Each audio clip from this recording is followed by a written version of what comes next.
ఓం శ్రీ పరమాత్మనే నమః. శ్రీమద్భగవద్గీత అథ ద్వితీయోऽధ్యాయः.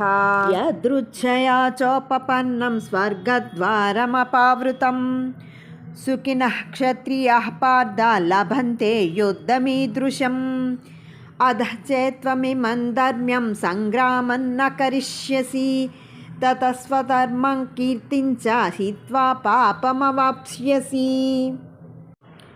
ఓ అర్జున, యాదృచ్ఛికంగా అనగా అనుకోకుండా తటస్థించిన ఈ యుద్ధం అదృష్టవంతులైన క్షత్రియులకే లభిస్తుంది.